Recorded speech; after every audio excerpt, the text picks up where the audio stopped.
season, the podcast from evermickle.com, where each week we talk about stocks, finance, money, investing, really anything in the business world that we find interesting. I'm your host, Randy Rowe. On Twitter, I'm at RTRowe, and as you can hear, there's no Danai this week.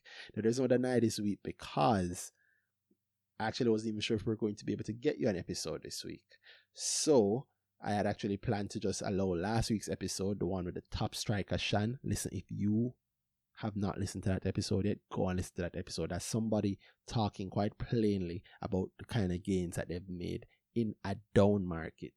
Big up Shan again for that. Top striker Shan. If you haven't heard it, go and listen to it. If you have heard it, however, you might enjoy this episode if you haven't heard any of it before. And why I say if you haven't heard any of this episode before is because this episode is something that quite a few of you participated in. Now, a couple weeks ago, Dayan and I had a Zoom call that we held, and we sent out invites for anybody who was interested to just sign up, come in on the Zoom call, and you could be a part of that episode. Thank you to everybody who participated. The episode went really, really well. And just to thank the people for it, I said I'd stick around after the episode was done in the Zoom call and just answer some questions that people had. So what you're about to hear is a good segment of that Q&A session. Now, it starts out in the middle of a question, but once you listen, it'll be pretty clear to you. You know, you'll get it from context. Big up to the people who stuck around for it. It was pretty late, and you'll hear the tiredness in my voice. You'll hear me mention the fact that it's after 2 or, a little after 3 or minutes to 3 in the morning. But I am impressed by the fact that so many people still stuck around and asked questions, and other people are stuck around and listen for the answers to those questions and maybe what they could hear. I really hope that it helped those people, and I hope that listening to it might help you if you're interested. Now, I mentioned the tiredness and the time because in addition to hearing it in my voice, you'll also notice that, I don't know if anybody else gets like this, but sometimes when I'm tired, I get testy, I get a little cagey. And in this situation where I'm always ultra careful, especially when I'm doing anything with the public, you hear the carefulness coming out in a couple of my answers. Especially I think one with a gentleman, I'm trying to remember his name. His name was Jordan. Jordan, if you're hearing this, send me an email. I feel like I never gave you the justice that you deserved, because you were pretty brave to come and ask a question, and I really should have tried to allow you to get it out. I'm listening to it and I didn't really like it. I answered the question, but I can understand you being a little nervous. Sometimes I forget that when I do things like this, the people who participate are a lot more nervous than I might realize. So Jordan, if you're hearing this, link me. Email is randy@evermickle.com. Just send me an email. I think I will send you either a huge grow discount or a ticket to grow. But yeah, we had this episode and I just thought it was something that you guys should really hear. The carefulness, as I say, comes out, and the policing, including the policing of the call and the self-policing, and you'll realize why. It's me trying not to have anybody ask me any overt investment advice or investment questions, and I definitely don't want to cross that line and give it to them, right? But it was such a good lesson for me to be in that situation, because the lesson there is that sometimes when you over police people, you lose any benefits that you might get. And that might be a good message to the government. Not that I think the government is doing a bad job, but I couldn't help but drop that one since we're all under curfew. Having said that, however, I really hope that you listen and enjoy this episode. There is a section in it that, you can hear the joy, not just from me, but from like everybody else who was on the call, and I don't want to spoil it for you, but it's really, really good. And yeah, I think I've said enough. I don't want to say too many more things. I will say one last thing, however. A couple of episodes we have mentioned that there's an Every Mickle stock calendar, and a lot of people have DM'd me asking, where's the stock calendar? Where's the stock calendar? Which is, funny, because every episode that we mention it in, just like this episode, we also say, check the show notes for the link to the stock calendar, But as you know, people hear it, they message same time, nobody goes and checks the link. And so I have to turn around and go and dig it up and give them. Or a lot of times I'm not in a place or a time where I can do that. Anyway, all of this rambling is to say that to try and help that, if you're hearing this, if you care about the Every Mickle stock calendar, if you want to ensure that you get some of the information that is on the calendar, and what's on the calendar is the dates that results are going to come out, the dates for AGMs, anything around the stock world that's interesting. Simon is having Stocks on the Rocks. That's at Guru in Training _ on Twitter. He's having Stocks on the Rocks, and I put events like that into the calendar. Try to put, like, when I have my grow events to the calendar so people can know ahead of time. There's a lot of stuff. If it's useful for you, if you think it's something that you could benefit from, feel free to go and get it. Now, I always tell people that the links are in the show notes, and the links to the calendar, this calendar, should be in the show notes, but obviously, as I said, a lot of people listen and they still ask me, or they say it's not working. So here are the two important things about it. One, I have put a link to this stock calendar, and it's a Google Calendar. So if you use Google Calendar on your phone, or if you have Google Calendar on your phone or your computer, you will be able to look in your calendar, see your regular stuff that you have scheduled, but you'll also see the stock stuff, and it'll be color coded and everything, so you'll know what they are. So the first point is I have made the calendar as freely available as I can by putting a link to it on my website. So that link, and I'm going to read it out here since not everybody checks the show notes. That link is www.everymickle, that's EVERYMICKLE, everymickle.com/TEST, as in test, cal, CAL, as in cal. So that's everymickle.com/testcal. And the testcal is all one word. Obviously, it's for test calendar. I almost said test calculator. So it's everymickle.com/testcal. Go there from a computer. Go there from a laptop. Go there from maybe your iPad. Not that you can't go there from your mobile phone, but Google doesn't allow you to add a new calendar from your mobile. You have to go there from a computer. You'll see it, and then you'll get the option. You click it, and you'll see links there to click to add that calendar to your Google Calendar. Go there from a computer. That's the way it works. After that, it will work from your phone. But the very first time you're adding a calendar, you have to go to it from your computer. Can't stress it enough. That, which was the second thing. The second point is that you need to go there from a computer. No, I have definitely spoken enough. You guys have heard more than enough, and I do not want another long episode. This one is nice and short, but hopefully nice and useful. I've given it enough preamble, so I'll just let you go straight into it. You'll hear me start in the middle of a conversation, a middle of a question, but with context clues, it's pretty clear what's happening, and then after that, it just rolls. You'll just understand everything that's happening there. If you don't, feel free to send a message, some feedback to us, and I hope you enjoy it. All right? So this is earnings season again. This is Randy Rowe again, and I want you guys to listen to this episode. Enjoy, leave the feedback, and yeah, see you in a bit. Earnings season. And I don't mean because I'm not a financial advisor, and I'm not. That's not why. It's because I can help you feel more. If I give you the confidence, then it's really my confidence I lend in you, right? And if things switch, it's not that, okay, this was off, or I need to adapt to the situation, is Randy say. I can't do what the Randy said. So I can't tell you why you should have confidence in MAILPAC, but I can tell you that you should probably have a method of investing that is comprehensive and a strategy that allows you to constantly stop and assess where you were or where you are and where you want to go. You bought MAILPAC. Why did you buy it in the first place? Because of the growth prospects. What did you want from it? I was looking at it more of a, well, my long term would have been, 5 years at least. So in 5 years? Yeah. And what did you want from it in 5 years? What did you want from it in 5 years? Exponential growth, at least 300%. So you wanted 300% from MAILPAC? In the very least, which I want actually more, but in the very least 300%. plus percent. Sorry, you wanted 300 plus percent from MAILPAC in the very least, and your time is 5 years. Yeah.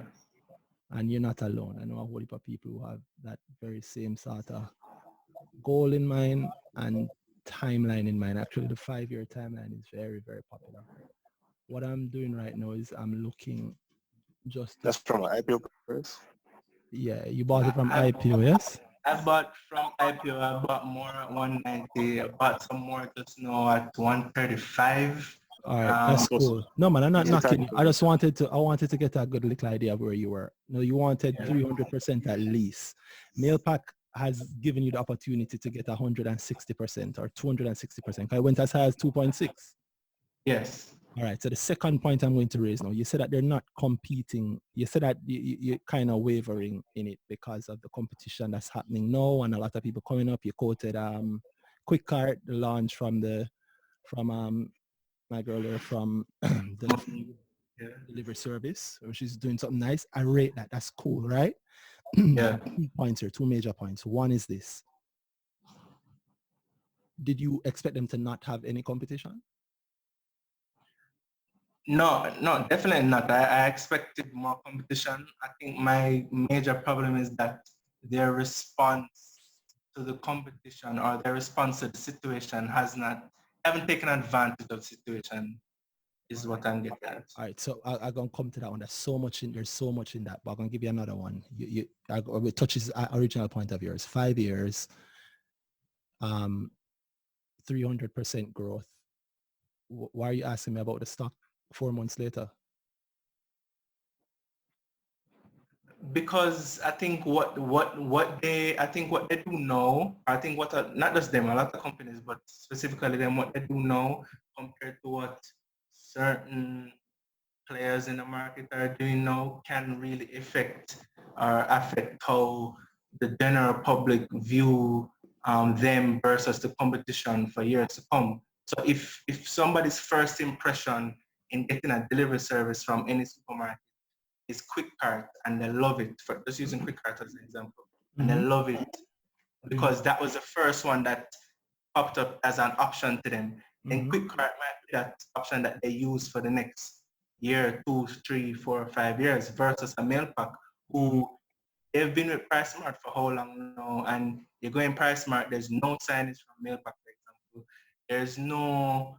There's hardly any marketing, no sponsored ads, no anything on social media. So it's like, it just feels as if you are here talking about them, and I know exactly what you're talking about them, and I haven't used MAILPAC in maybe 15 years. So I know about it, and I see people in the chat asking about the PriceSmart thing. I know about the PriceSmart thing too, and I haven't gone to PriceSmart in a long, long time either. Yeah. So I'm saying all of that to say, I'm going to use one more example. I always try to bring it to simpler things so anybody can get that and get it. You have a child, a 10-month-old child, a 6-month-old child, and then vomit on themselves. That means that you're not going to make them pick which high school they need to go when they're 10? Or when they're 5? You're not going to make them go to school? No, obviously not, no. So if you have a 5-year timeline for MAILPAC, why are you letting it go in month 3 or 4? Why are you fretting? And you're fretting on a stock that is what? Currently up, what percent, Chris? 60% from IPO in less than a year? Yeah. So you're fretting that they're doing well? Fretting is not the word. It's meeting my expectation. What are your expectations? You told me expectations is 300% in year 5. By this measure, they're way ahead of your projection. They could pause for a year and do this again and still be on track to meet your expectation. So I think the real problem isn't that there's anything wrong with MAILPAC. I think the real problem is that there's something wrong with your expectation. And you know the truth is also, I don't think there's anything wrong with the expectation. Personally, I don't think 300% on MAILPAC is a bad deal. In 5 years, I think in 5 years it might be even higher. It might be much higher. It might be 5. But you would be uncomfortable if it stays at $2 up until year 4, right? And then you jump out and you'd miss the jump to $5 in year 5, right? because again, it's not MAILPAC that the issue is with them. You quoted a lot of good points for MAILPAC. You quoted competition. But if you think about it, the competition has always been there. It's been there for years, right? You knew about the competition for a long time. MAILPAC was very popular and it fell in popularity and then it kind of held that kind of strain that is strong. You said they don't have a response to what Quick Cart is doing. But my G, they just created a group and listed themselves on the Jamaica Stock Exchange. They did that a couple months ago. Yeah. So that is their response. They just got themselves a crap load of money. And now they're starting to gear up. And you're telling me that we have we have everybody on this call knowing about MAILPAC. But you just pointed out that there's no signage in these stores. There's no ads. There's no billboards. That sounds to me like the man them not really wasting their money on ineffective marketing. You see how you have to change how you look at a company now? Yeah. Now, I'm not saying that MAILPAC itself is bad, right? I'm not saying that it's great either. I've seen things from them that I think might be a bit optimistic, but I've also seen them being very clear. You said that they're not rising to the challenge of what? Sometimes when you lead the pack, you can't make everybody else give you trouble, right? To this day, NCD Cap Market does not have a Twitter account. Guess who the biggest broker in Jamaica is also? In terms of money. Yeah. You see me? It's not, the giant can't always make everybody turn them away, and MAILPAC in their space has to act like a giant because anybody and them cousin can start a shipping company. In fact, most of our cousins probably have started shipping companies. That's just how it is. Everybody have a shipping company, freight forwarder. Use my Florida address. So imagine if they're going to respond to every single person who is doing that. They can't do it. They have never said that they're the cheapest, but they do try to do what they do the best, is bringing it back to brokerages. I see, you've heard us say on this podcast the very same thing all the time. I talk about Mayberry as a broker. Mayberry is not the cheapest broker, but people love them. When you talk to some people, virgins who use JMMB, them and them will never switch from that because the service is so great. Even when the service is terrible, meaning the actual service is terrible, but the customer care might be good. Or maybe them just like every time you walk in, there's a bunch of hot girls in the office and them feel them can't get through, so they might try something. Or maybe for an older person, them like when them go to office, people give them the attention that them don't get anywhere else. The point is everybody has their thing that works for them. And MAILPAC, I think, has shown, and this is my view here externally, I haven't spoken to anybody at a company in a good little while. So they've shown that, one, they believe in tech because they've been doing things that everybody else follow afterwards. They believe in longevity. They're taking their time. You are the one who are selling me on them believing in managing their spend heavily, meaning they're managing their ad spend, because you say you don't see all these things in PriceMart, you don't see any billboards, but you know about the service though. You just think it's not going far or fast enough. And I might agree with you if I'm a MAILPAC shareholder. Let me see if I'm a MAILPAC shareholder today. As a fellow shareholder, I agree with you that they're not moving fast enough for each of us, for our timelines, but we can't fault the man them moving properly, and you're up 60%. So I think that you need to know what is that you want and when you want it and truly believe in it. Because if you truly believe in the 300% in 5 years, you'd be happy that you're at 60% in 4 months, 4 or 5 months, something like that. Yeah. But I mean, to be honest, I was modest about the 300%, but yeah. Okay, you wanted to. All of a sudden, everybody want to reach bridging. No, I get this. Yeah, I'm not my faulty ambition, my lord. I'm not telling nobody to born and try and live poor. It's cool. It's cool to want all the money as quickly as possible. But on the MAILPAC point, I'm not going to knock your smaller points though. Yes, they do have competition.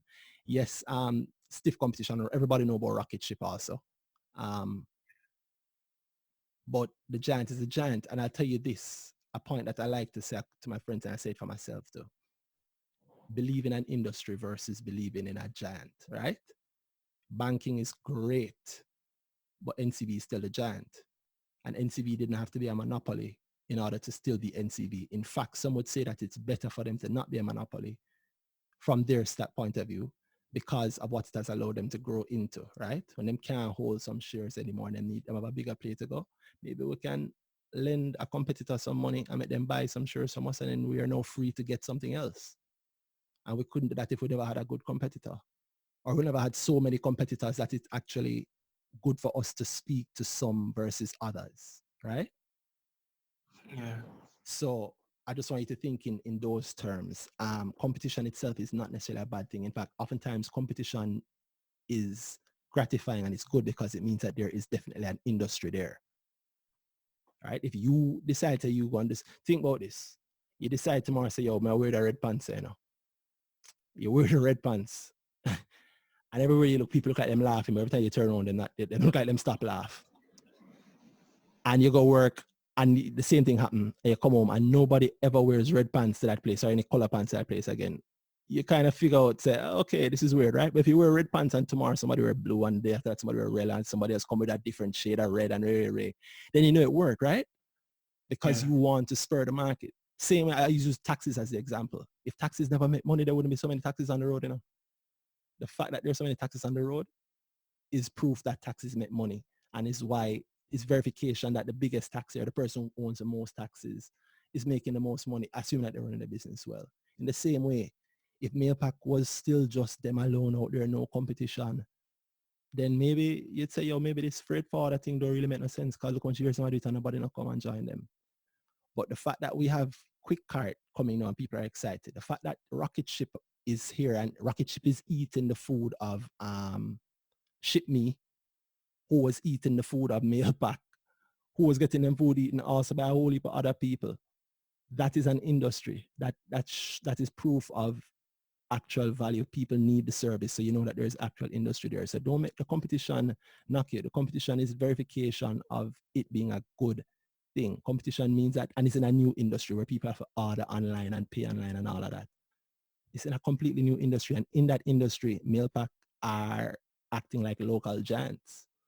So shift your perspective, especially as somebody who actually has a 5-year outlook. And if you truly have a 5-year outlook, you can't let go the thing in month 3, my lord. You move shaky.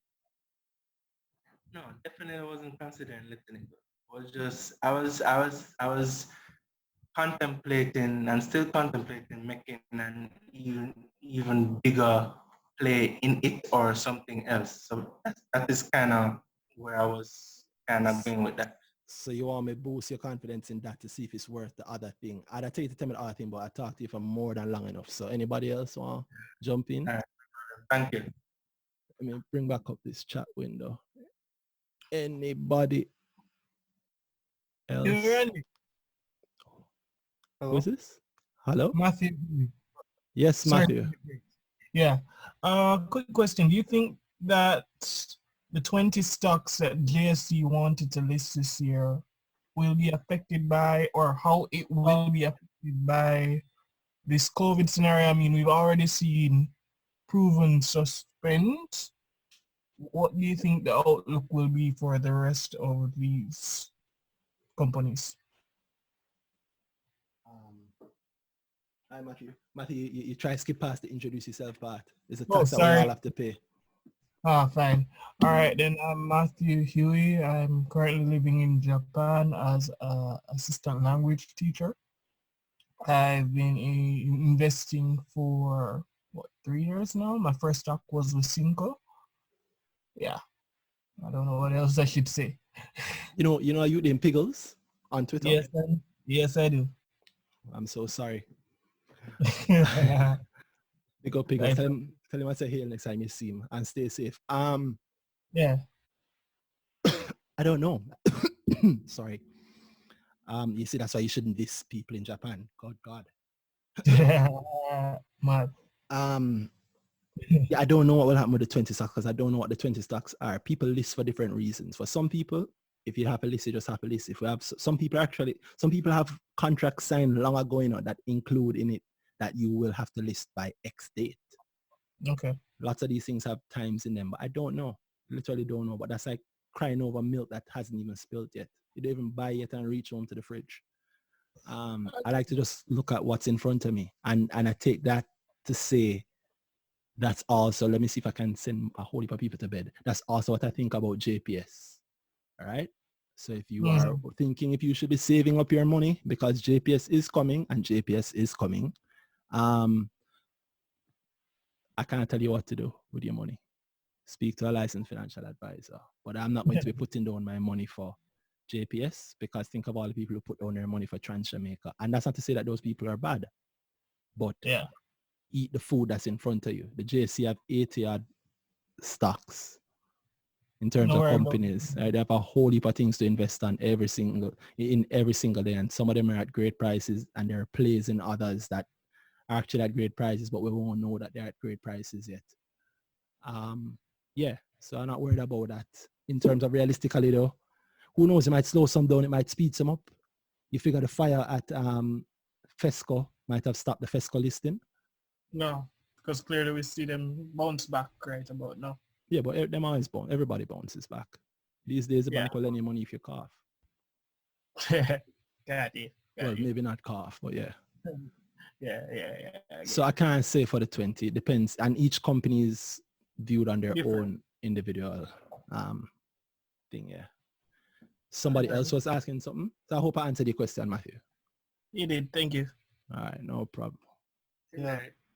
Hello? Evening. This is Johnathon South. I'm looking at the thing now. Johnathon South? Johnathon South. Johnathon South. Sorry, Johnathon. I'm tired. Yeah, man, no problem. So in terms of introduction, I'm a content creator.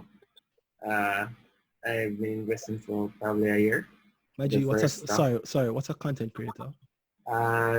Video production, photography. Yeah, basically that. But it's easy to just. You do what name? Like motion graphics? No, I don't just the actual videography and actual photography. Yeah. Okay. Cool.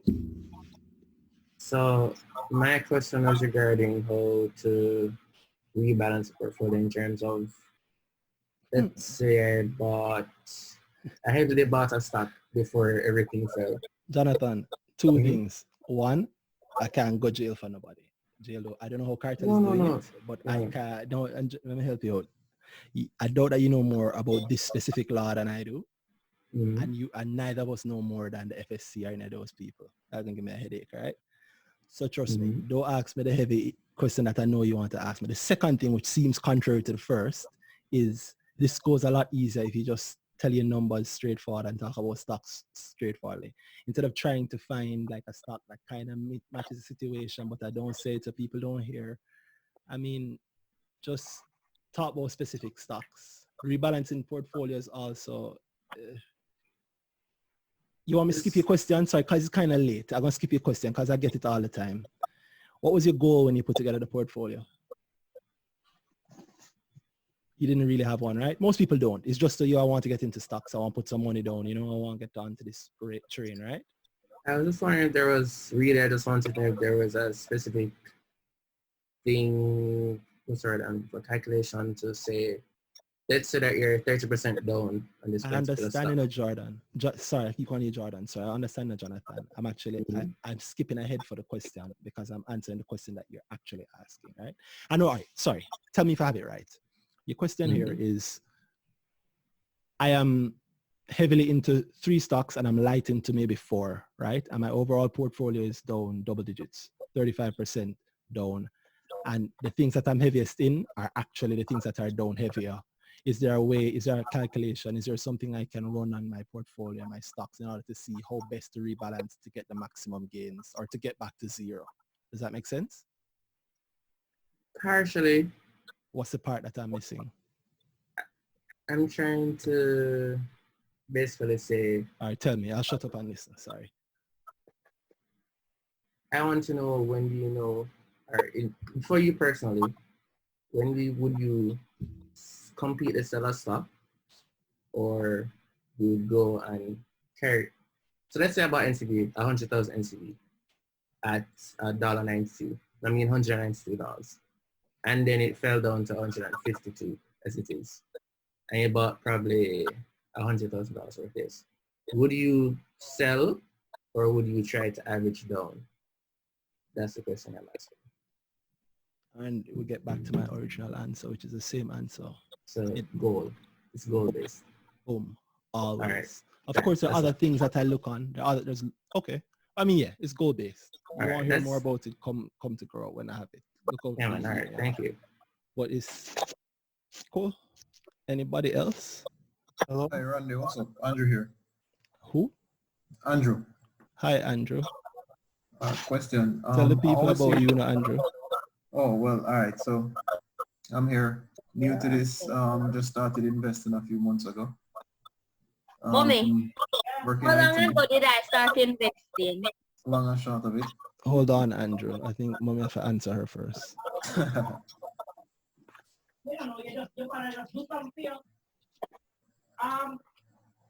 A year. My name is Gabrielle. I'm 10 years old and I've been investing for about a year now. Sorry.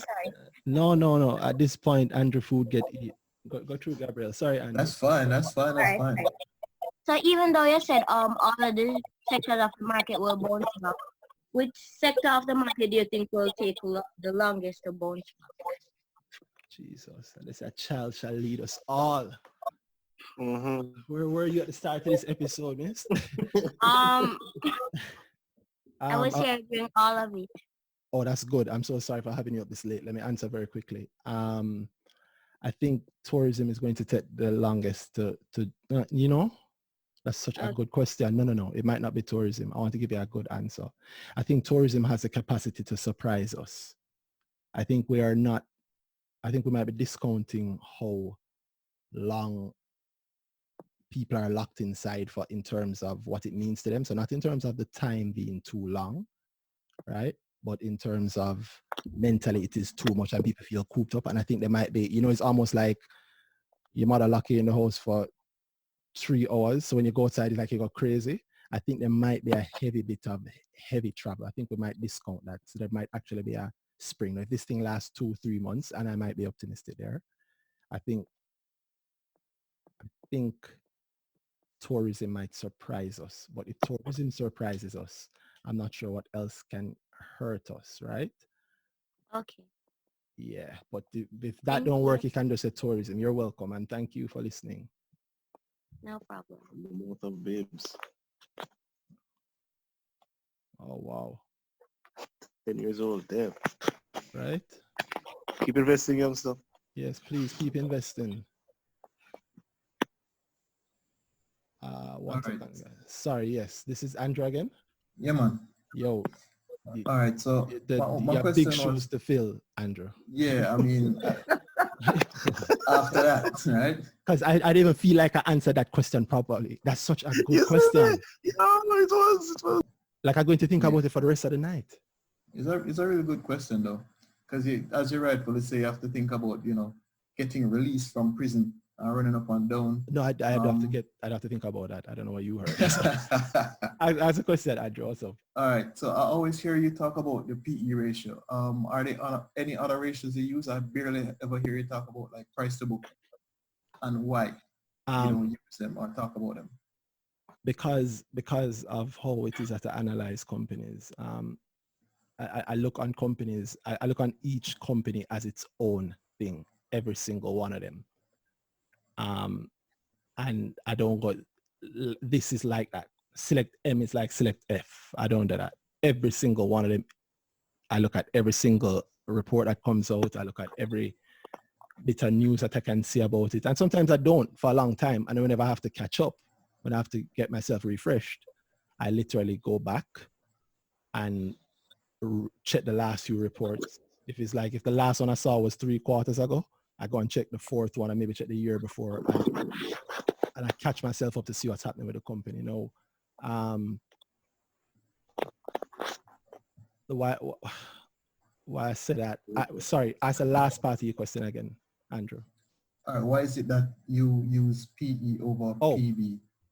PE over PB. Okay, yeah. So how I look at those companies is it means that I have to know what each company actually does, how it functions. I have to have like a mental model in my mind. I have a mental model of how Fontana works, of how Trans Jamaica works, of how Jamaica Teas work, of how Lumber works, of how Key works, blah, blah, blah. You get me?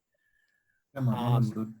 And the majority of the companies on the market are geared around making profit and making intense profit if they can, right? Mm-hmm. To me, the PE ratio, as I understand the PE ratio, it is a measure of, well, in plain terms, it is a measure of the current price per share to the earnings per share, right? In other words, it's how much am I willing to pay to get X amount of earnings right now, assuming that I was getting those earnings directly, right? And then I'm going to mix in another concept here. Now, you know how they say that investing is a science and an art? You never heard this before? Yes, I have. All right, yeah. So the science part, if we call the science part the ratio, PE, the art part now is what I do with the PE, right? Now, everybody who pays attention to PE ratios is a human being the last time I checked. And those people have a certain set of ways in which they buy. Meaning, oftentimes when a company has a high PE, the market reacts a certain way to it. But it's not just the high PE, because I've found that whenever you look to see what these companies are doing, the ones that have high PEs, there's generally something else behind it, right? And I look at what those things are. Give me an example of a high PE company generally.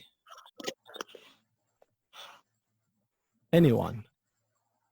Yeah, I don't know any out of my head right now. Okay. JSC Lab. Kingston Waves. 138. 138 has a Kingston high Waves. PE. Not 138. 138 doesn't have a high PE. I think somebody just want me to talk about 138 more. Kingston Waves. Yeah. KC Kingston Wharf, yeah. Kingston Wharves has a high PE now, or it normalized. PE of 24 times. Trans Jamaica is one. But yeah, that's a good example in terms of something to talk about. But yeah, Kingston Wharves, 23. So you said that's a high PE. 24 times as a high PE. I found that whenever companies have high PEs, the market reacts to them in a certain way. And when you look behind that, second order thing, when you look behind that to see what exactly it is that is leading, that is going on with these companies that have high PEs, you hear people, you realize certain things are happening. Oftentimes it's like junior market companies that just come, people really excited about it, and the share price was right and the demand was right, and boom, boom, boom, it fly, right? And all of a sudden it has a high PE, which means that, you know, people are paying a lot more for less earnings. However, you often realize that a lot of these companies have high earnings potentials, meaning you can't really use the previous PE and judge them, because these guys are making huge increases in profits every quarter, every year, right? So like Lab doubled, it beat its best year ever last year. And in the first quarter results we just saw, again, like half of last year's numbers in one quarter. More than half of last year's numbers in one quarter. The quarter before that, we saw it beating the quarter, same period the year before that, way ahead. So this is a company that is growing, which is why you might be okay with high PEs. So why do I pay attention to PEs? Because on the Jamaican stock market, we have been, over the decades I've been watching it, predictable with this. Over a large scale, exceedingly predictable. Love it, hate it, call it all kind of things, quote Buffett till you're blue. As long as a company make heavy profit consistently, its share price will fly. It is now for the first time that you've seen it drop. Things like NCB falling, but then again, we've never seen the situations that we're seeing now, right? No, having said all that, I still pay attention to PE more because the market pays attention to PE more. If the market were to actually start paying attention to PB, guess what I would start watching? Press the book. There we go. And if they start watching the color outside on a rainy day, guess what I would start watching? Color outside on a rainy day. Yeah. I look at a whole heap of things, you know. I remember the first time I had to go through DCF just because if these guys know it, I need to know what the hell it is. And this is years ago, and I hated it. And I've bumped up against it time and time and time again over the years, and I had to learn it. When I got to the core of that thing, and I mean, there are a lot of things in the core of that thing, but when you understand the core of it, that is just, I think it was the guy that asked a question 2 questions ago. It is a codified way of getting a more complex answer that your mind is able to get you, which is a very fancy way of saying that at the end of the day, somebody picks a number and it works based on that number. And you can edit what you get at the end by just adjusting a couple of numbers manually. And there's nothing in the process that stops that. You're supposed to actually. Saying all of that to say you use the thing that is most applicable to the market that you're in and the security that you're reviewing, right? So if somebody is a profit chaser, I measure them using profit, their ability to chase profit. If somebody is a long-term dividend payer and they tell you upfront that they want to be a long-term dividend payer, we plan to be around for a very long time. We still want to get profitable and we'll be profitable. We're going to make a low, slow profit for a very long time. And for that, what we need is good debt, stable economy, great base, and high cash. Then I judge them based on their ability to have a good base, steady economy, great base, and high cash. A great example is QWI, who I still personally look at from a PE basis, but the entire market watches for QWI from a book value basis. And so I watch it also from a book value basis because that's what the market pays attention to. I pay attention to what the market pays attention to. And so I pay attention to PE because the market moves predictably with PEs. You don't believe me? Check your calendar for 2 years from now and check NCB's share price. Okay. Check JMMB's share price in 6 months. Yeah, so the market has to personally not like you or have something else happening for them to ignore straight profit. But you make straight heavy profit hitting that bottom line quarter after quarter, year after year with high cash on the books. Oh God, them love you. And then you pay a dividend on top of that. Oh God, them love you. They'll go to bed for you. Trust me. Well, don't trust me. Trust Uncle Michael Leachin. All right, respect. No problem. I'm going to take, I don't want to, O Johnson. Hello. Oh, no, it's okay. Don't wake up Gabrielle again. Gabrielle, go to her bed, please. No, it's okay, Gabrielle. Sorry, I never meant to call you. I didn't realize it was still yours. No problem. Have a good night. You too. All right, bye-bye. Somebody else was saying something? Hey, Randy, what's up? Hello, Dayan? Dayan? Yeah. Which is it? It's, well, if you're going to be correct in terms of origin, it would be Dayan from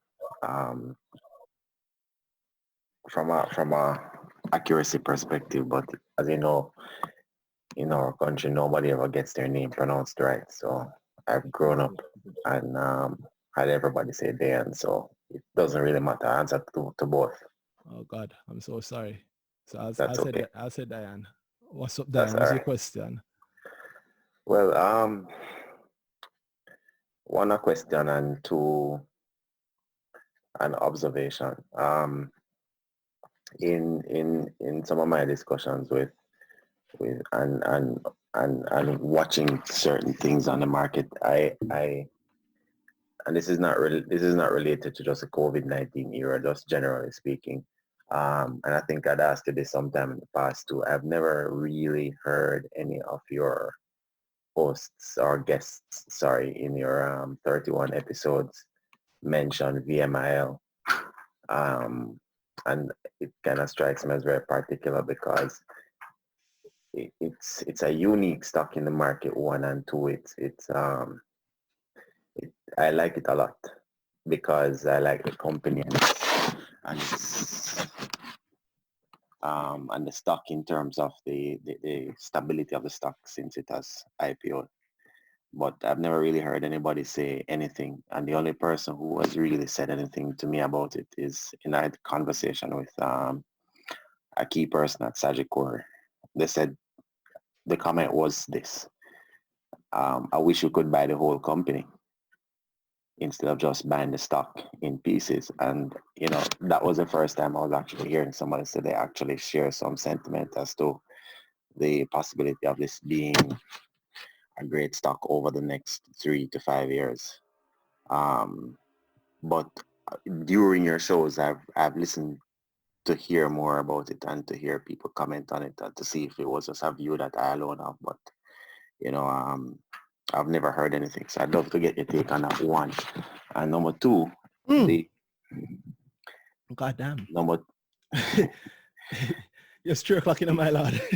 yeah, man. Yeah, I know. But it's I Go through. Let me hear it. Please. Yeah. The other thing is there are two stocks. One that sank very low, at least I think in terms of price fall off, was one of the greatest price fall offs in the market in the last couple of weeks, was at Indies Pharma. And Indies then rebounded to close the week at $2.45 or 2.43. I'm not sure exactly where, but somewhere in the 2.40s, I think. Coming back from a place of $1.25. You know, and it's a company that has no debt, basically, virtually debt-free, virtually very profitable. I know they're small, and the number of shares on the market is only about 10% of the company.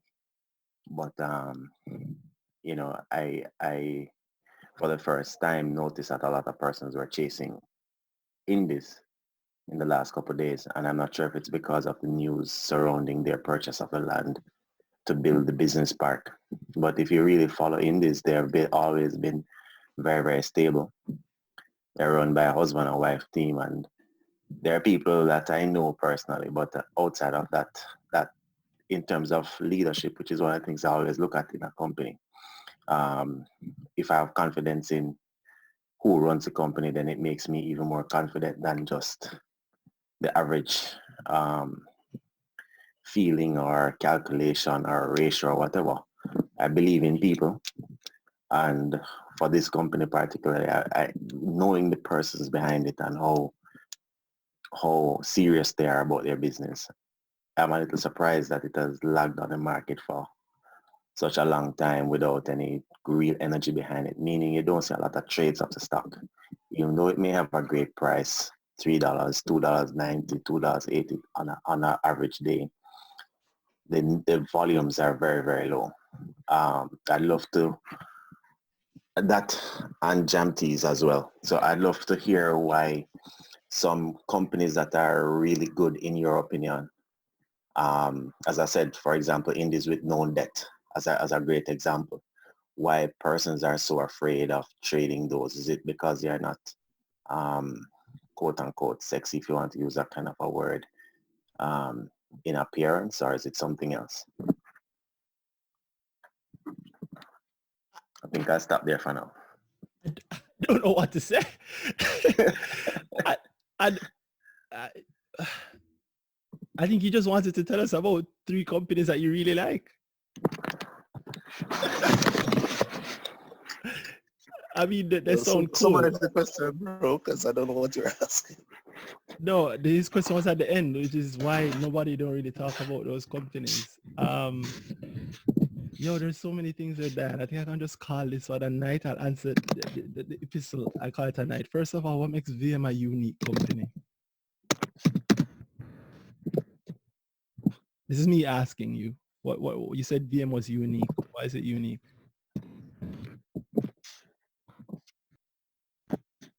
Dayan? Or did he fall asleep?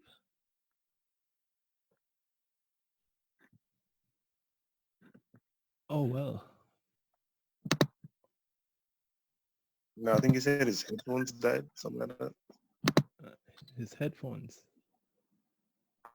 Headphones just died, as you said. I don't know what to say. Okay. Well, I need you to answer the question, Dayan. I was asking you what makes VM a unique company.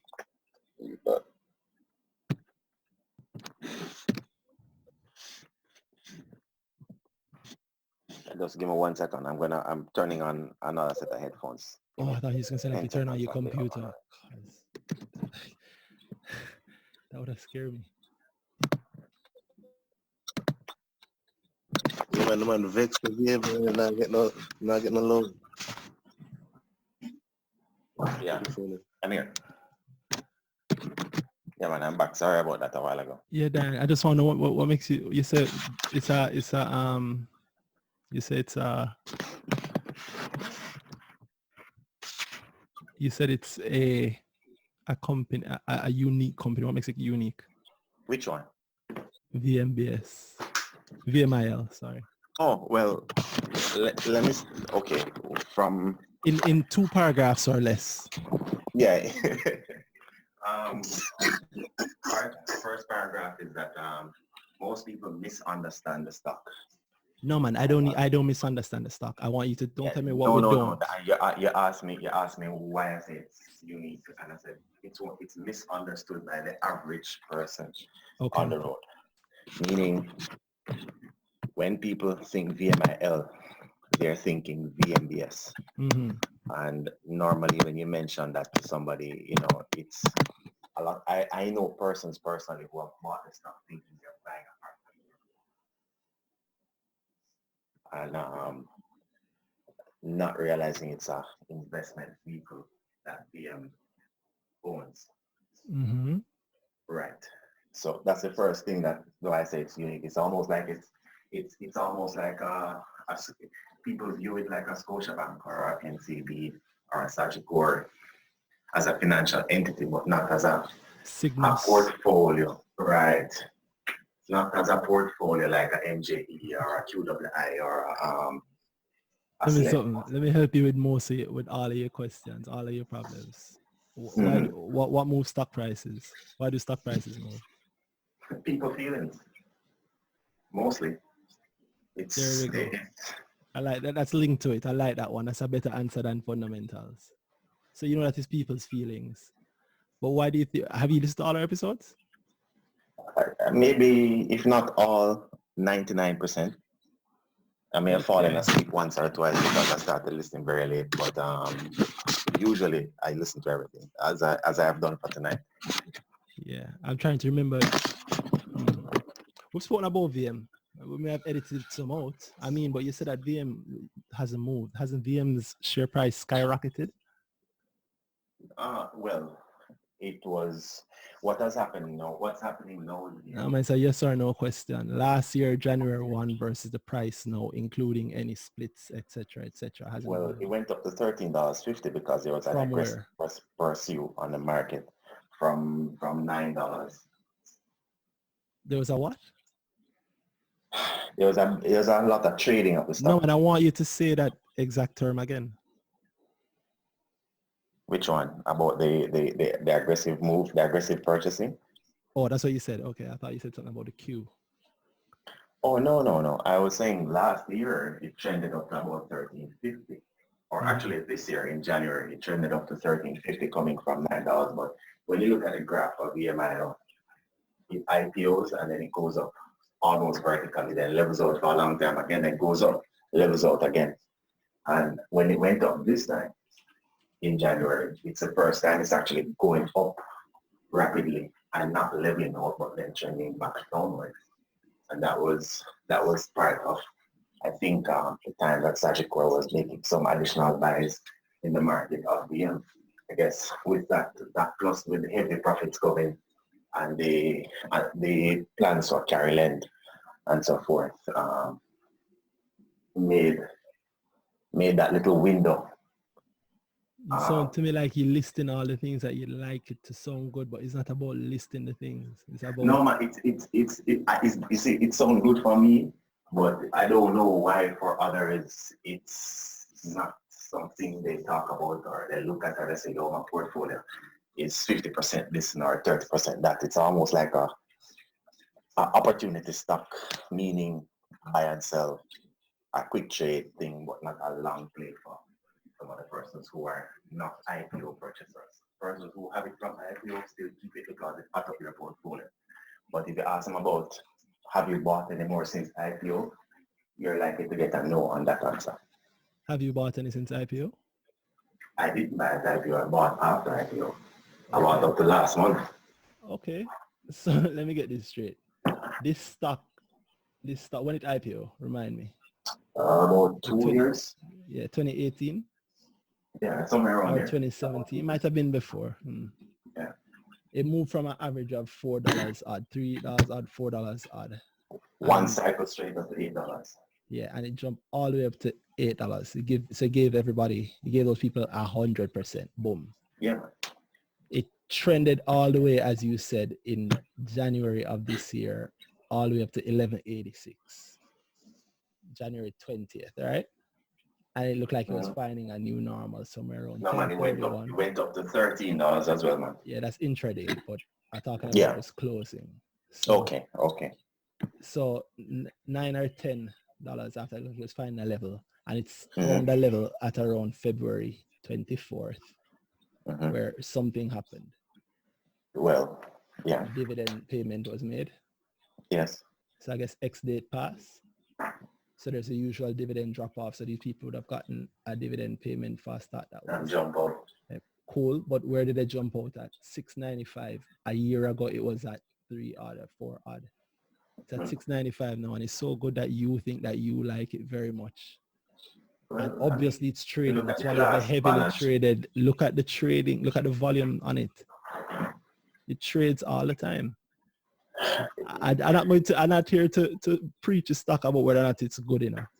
It's obvious that it's good because the share price has performed. I mean, if you want the stock, go up more, my lord, buy more. Buy it at higher prices. You're one of those people who think that my voice carries weight in the market and I can move the share prices. So let me get him to talk No. You give me 20 minutes of why the other stocks are good. Like you go through all of them. I don't know what you want me to tell you. Nobody's buying stocks right now in the market that aren't either obvious wins. Yeah. Or but you know what I think. All right. It's not that I want the price to go up because I want to keep buying it at the price it is at now, at least for another 3 months or so. So why you come on the show and ask about it then? And you said even we never said nothing about it. Okay, enough said on that one then. No, I'm not hinting at buying it or anything. I don't. Thankfully, I don't have to worry about that for the moves. But I'm just saying, if you think it's good, brethren, and you truly believe it's good, buy it. Skin in the game. Yeah, it's just I don't. You know what? I'm kind of like a gut feeling kind of a person. No, you're not, because listen to all the things that you just told me.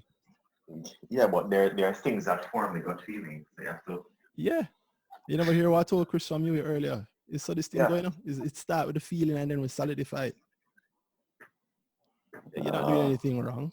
So your complaint, here's what your complaint sounds like to me at 3 a.m. Yo, this stock look like it's primed to go up, you know. I don't understand. This stock look like it's primed to go up. You know the next thing you're going to say to me? Yo, the stock went up. And you've seen it do it twice. It obviously spikes on news and you've named like 3 things that they've done that is going to pay out in a little while. As long as it pay out after we're kind of over, or we're just used to the coronavirus thing, the money have to go somewhere. Well, true. True. I hear you. Yeah. And your complaint literally to me is, yo, Randy, I'm sorry, I'm ahead of the curve. I'm sorry. You want me to tell you, you're doing the right thing. Yeah, thanks. But I wasn't looking at it from that angle. There's a part of me that has a concern that persons don't. Well, maybe I'm too concerned about what persons are thinking. So maybe I need to filter that part out. Probably that is it. The local market is slow. Get used to that. Slow. Yeah. Take long. take long to react to things. People have to hear them, friend tell them, friend them, sure, you sure, money man here, all right, my call is, I can call is broke on Friday. Forget it Friday, Monday morning, forget next week. If I get the market is slow, it take a long time before you see the effect of things. That is true. NCB announced Guardian, and people like me sit down and wait must 2 years for the price to move any amount. Okay. Yeah. And look where it is now. Now we're quarreling about whether or not it's worth it at 150. Because it dropped to 150. There was a time where 150 was the goal from 160 and when I was going from 60 and $70. So you can't allow the fact that you are seeing the effect of the market to be something you complain about. I used to do the same thing and I still complain in some things, but other times I just profit from it. Yeah, the market moves slowly. Everybody will love VML in 6 months, 8 months, and then it will jump again to $20 and you'll be like, oh God. JMMB is below its APO price right now. Yeah. What is there to say to that? And JMMB is bigger than it has ever been in its entire life. And it's about to get its biggest one-time payment in Canadian dollars or US dollars, I think, sent directly into their country right now in the middle of this coronavirus where people need cash on hand. JMMB is about to get that and the price is below its APO price. What you want me to say about that other than every day a little bit must get bought? Have you checked those numbers? There have been millions in JMMB shares traded on the market over the last since December 12th. I watch every single day. I review every report every day, so I kind of, and the financials are stocks that I look at. Even if I'm not buying them, I just look at them. There we go. That's exactly. I know it. I have the same book. That's why I'm up at this time of morning talking to you guys instead of going to my bed, which I'm going to do soon.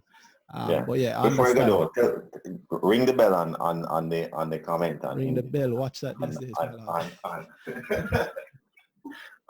In terms of companies that do well, but they're I know somebody in the notes said I'm answering my own question, I guess in reference to the amount of shares available. But I mean, there are a few companies that when you look at them, generally they appear very stable and what they're invested in, what they're doing is profitable and stable, but they still don't see, and the share price is not. Which company? Just tell me the company. I'm tired. Just tell me the company. I watch the whole market. As I said, look at Indies.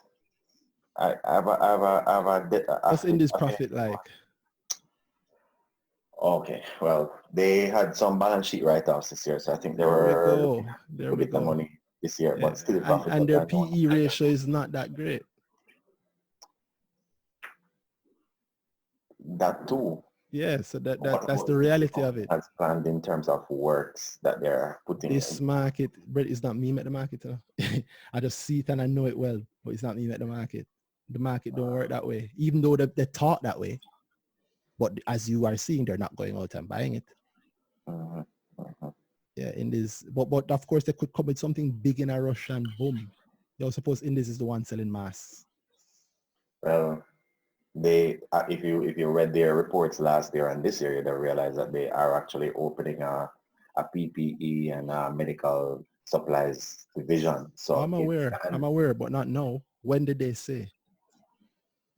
This is from in last year. Their plans for this from last year. When was it to open?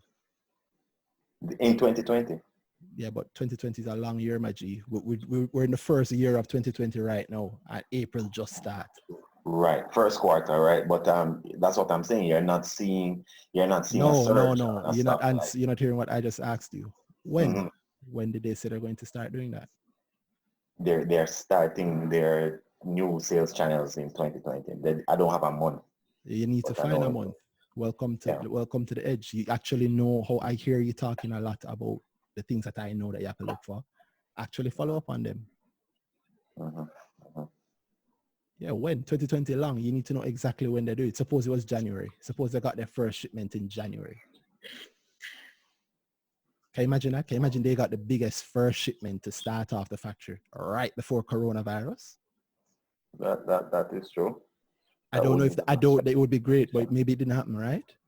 You're right. How do you think the AMG people feel seeing people in Price Smart piling up tissue, knowing that them just locked them tissue factory. Very good, but you see, going back to Indies again, the NHF contract was not announced on their books last year. It will be on their books this year.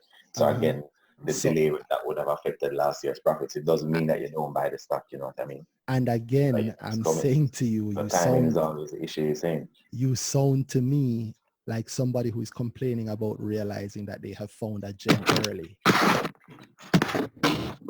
You're complaining to me about the things that I talked to Danai about. You get me? You're complaining to me that you have made money early. That you have this thing is going to be great. You're literally complaining that the market is undervaluing stocks. Yes, just put your money against it if you truly believe it. No, man, that's what I do. What I do. And has it been working? Yeah, so far I'm good. What's I'm good? Give me a percentage. Which one? Your portfolio. Oh, overall, no. Down maybe about 15 total. Down how much? 50%? No, 15. 5%? Yeah, man. This is over what time? Well, I have portfolio. Let me put a disclaimer out there. I've been buying for 8 years, so it's hard to say. But I started a new portfolio August 13th last year, and that is a more, what would I call, a more dynamic trading portfolio, and that is slightly by 15%. I'm not really selling anything. I'm just buying, and I don't watch daily prices on some of the stocks that I'm buying. I just buy them for whatever it's being sold at, because I have a long play on those. But overall, I would say I am up over 8 years, maybe about 400%. Yeah. Started out doing a lot of Scotiabank, bought Scotia at $20.72 or $20.70 or somewhere around there as my first purchase 8 years ago. I just kept going in that kind of like a steady dividends train. But since last year, I decided to kind of get a little bit more aggressive. I'm getting older, so I have increased income and less time left on this earth. And I'd like to kind of be a little bit more aggressive. So I'm taking risks now when probably our financial advisor would tell me to take that risk, 10 years ago or so. So basically, I know. You sold like me to me. You sold like me a couple of years ago to me.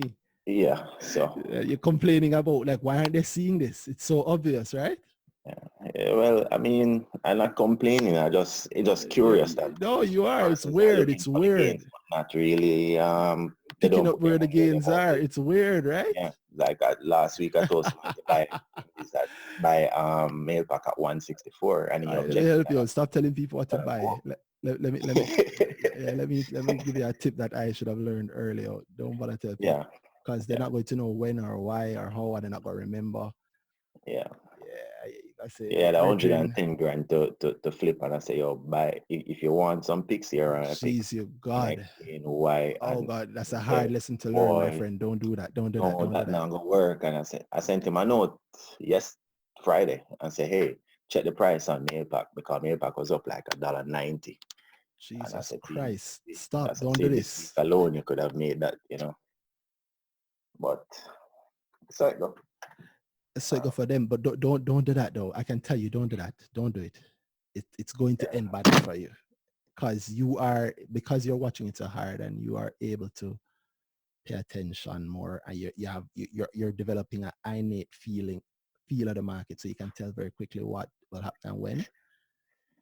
You are naturally going to start adjusting for things, jumping in or jumping out of something very quickly, and you are not going to remember to go and tell your brethren, say, yo, the thing I was talking about last week, I jump out of it already. Yeah. Or you jump in something for 30% and him jump in with you and it went up 60%, and you're like, damn, and you jump out. But him, you know what him say? No, this has gone up 60%. I love it. Suppose it can go up 60 more. Yeah, well, it goes back to the principal rule. It's three steps. Set a time, set a target, and then step 3 is to repeat 1 and 2. I'm with you. I'm with you 100%. But I'm telling you, the tell you brethren thing is a headache waiting to happen. Trust me. Yeah. I agree. I always put a disclaimer that I'm not. How do you know what is going to move though? I mean, ask you the question people ask me all the time. At the end of the day, you can't truly know. I know that, but how do you know? How do you know? What's your method? I read a lot. No, as in, what's your actual method? What's your actual method? Yeah, and I'm telling you. Oh, sorry. Okay, sorry. I start by reading. So, no, I get you. For example, if a company, I don't watch the ratios first at all. Oh, I understand. Sorry, no, you can stop. You can stop. Yeah. You can stop. I get you. I know exactly what you do. You do the right thing. You look at what they do for money. Yeah, and I look at who runs the company. There we go. You can do exactly what I do. Jesus Christ, thank you. I am really happy that I thank you. Dayan 876. Yeah. Good God. You're good. Yeah. Wow. there's more of us out there. Take a little more time, but no, I'm well aware of how much time it takes, Dayan. I know exactly how much time it takes. Spirit. What? So you found that kindred spirit. That kindred spirit, I found somebody who sounds like they can do what I do. I don't find that a lot. I've only found one, don't I? Anyway, Dayan. Well, God, maybe it's a D name thing. No problem. It's nice meeting you guys. Thank you for staying good, for this whole thing. 38 people stuck it out until this time of morning. Good God. Thank you guys. I really hope the episode is good. You'll hear it when it comes out, and thank you for participating. I'm going to end this now. All right, All right, guys. Night. Big up.